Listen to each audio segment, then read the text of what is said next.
तो आज के समय जहाँ पे दुनिया में कई सारी उथल-पुथल हो रही है, जो इमिग्रेशन डिपोर्टेशन के बारे में ट्रम्प बात कर रहे हैं, टैरिफ्स के बारे में बात कर रहे हैं, चाइना के बारे में बात कर रहे हैं, रशिया के बारे में बात कर रहे हैं। इन सभी चीज़ों को एक तरफ रखते हुए एक और नई रिपोर्ट आती है जो कि हमारे इंडियंस के लिए बहुत ही ज़्यादा इम्पोर्टेंट है, मैं कहूँगा अलार्मिंग भी है, कंसर्निंग भी है और हमें इस पर बहुत ज़्यादा गहराई से सोचने और कुछ बदलाव के लिए कुछ तो हमें करने की ज़रूरत है और बहुत जल्दी करने की ज़रूरत है। 2019 से लेकर के 2000 अभी 25 चालू होने वाला है, मतलब हो ही चुका है, फाइनेंशियल ईयर अभी चालू हो जाएगा।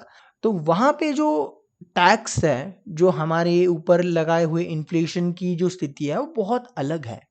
लेकिन हमारी जो वेजेस है, जो इनकम है, वो लगभग-लगभग उतनी ही है। हाइक के बाद भी अगर आप किसी एक एवरेज एम्प्लॉयी की सैलरी को उसकी इन्फ्लेशन के अगेंस्ट कैलकुलेट करोगे, तो वो इन्फ्लेशन तक को बीट नहीं कर पा रही है, जो कि बहुत ज़्यादा कंसर्निंग है। और ऐसा भी नहीं है कि जो हमारी जो इंडस्ट्रीज़ है, प्राइवेट सेक्टर है, जो हमारे पब्लिक सेक्टर्स है, वो बहुत कुछ अच्छा नहीं कर रहे हैं। इनफैक्ट जो हमारा ईयरली टर्नओवर था कि 0.8% था, वो अभी जाके 5.3% तक बूस्ट हो चुका है। कंपनियां भरपूर मात्रा में प्रॉफिट कमा रही है और अगर मैं आपको एवरेज दूं तो वो लगभग 4 टाइम्स ज़्यादा प्रॉफिट आज हम कमा रहे हैं। लेकिन उसके बावजूद भी हमें प्रॉफिट वेज डिस्पैरिटी बहुत ज़्यादा देखने को मिल रही है और ये कोई अभी की बात नहीं है। अगर लंबा समय नहीं, इन 4 से 5 सालों में इन्फ्लेशन, टैक्सेस और जो हमारी वेजेस के बीच की जो डिस्पैरिटी है, वो बढ़ ही रही है, कम ही नहीं हो रही। तो chief economic adviser V Anantha Nageswaran, उन्होंने ये डिस्क्राइब किया है issue as a self destructiveness, जहाँ पे उन्होंने जो इंडिया के टॉप जो बड़े-बड़े फर्म्स हैं, जो बड़ी-बड़ी कंपनीज़ हैं, उनसे अर्ज किया है कि आपको हमारे जो सैलरी स्ट्रक्चर है, उनके यहाँ के सैलरी को हाइक करना हो, उनको रीस्ट्रक्चर करना हो, उन्हें एक बेटर बैलेंस देना हो, जहाँ पे इनकम जो कैपिटल इनकम हम प्रॉफ़िट से कमा रहे हैं, उनको वर्कर्स का शेयर वेजेस के रूप में हम क्यों नहीं दे रहे? तो ये कंसर्न उन्होंने अपना जताया है और ये बहुत ज़्यादा इम्पोर्टेंट है।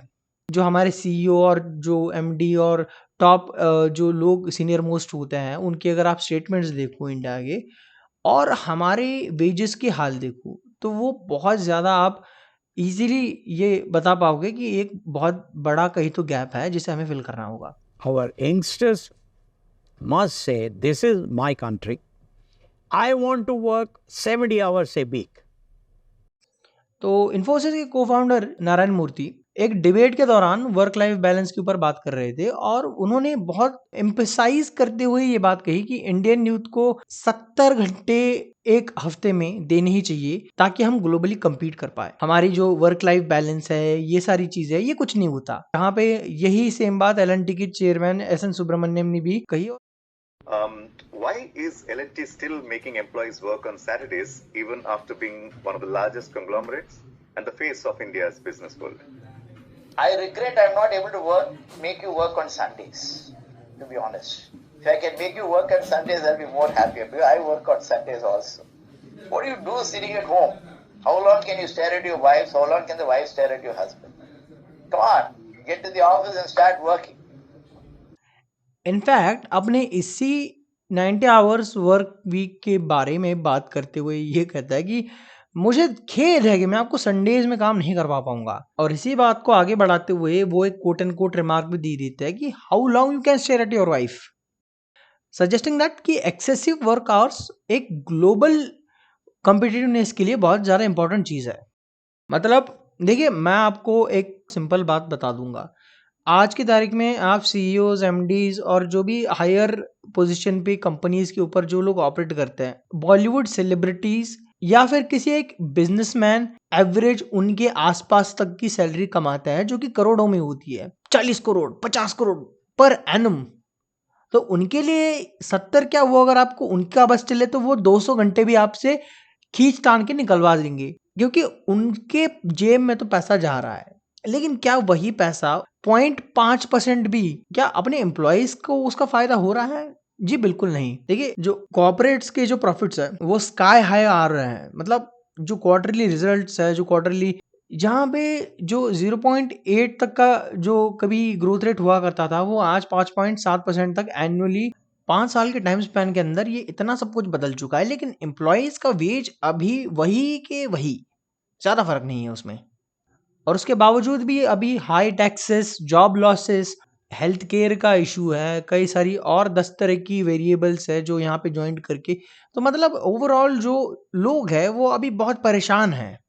जो हमारे देश में जॉब ज़्यादा है नहीं, गरीबी इतनी है कि अगर 50,000 का काम है, जहाँ पे 50,000 में आप 1 बंदा हायर कर सकते हो, वहाँ 25-25 के 2 बंदे आ जाते हैं। तो अब कंपनी उन एक की सैलरी में 2 का काम निकलवा सकती है। बहुत ज़्यादा मिल्क किया जाता है इंडिया में, बहुत सालों से ये प्रैक्टिस करी जा रही है। और मैं बहुत हद तक ये कहूँगा कि ये बहुत ही ज़्यादा इम्पोर्टेंट है कि आप इंश्योर करें कि जो बेनिफिट्स हैं, वो इक्वली शेयर हो सके वर्कफ़ोर्स के साथ, जो कि एक्चुअली में साइकिल है उसको कंप्लीट करते हैं। भले ही कंपनी आपकी है, लेकिन वो चलाने वाली एंटिटी वर्कफ़ोर्स होती है, जो आपको प्रॉफ़िट जनरेट करके देगी है। अगर आप उसको खुश नहीं कर पाए, अगर आप उनको स्टेबल नहीं रख पाए, then it is a very concerning and alarming situation. तो सिर्फ यही नहीं रुकता है, हम आपको भी इनवाइट करते हैं कि आप अपना पर्सपेक्टिव कमेंट सेक्शन में बिल्कुल शेयर कीजिए। अपने एक्सपीरियंसेस और अपनी ओपिनियंस को कमेंट सेक्शन में बेझिझक शेयर कर दीजिए, जहाँ पे हम इसी टॉपिक के ऊपर और एम्फसाइज करके बात कर सकें कि how can India achieve a more balanced and fair distribution of wealth. Let us know in the comment section below.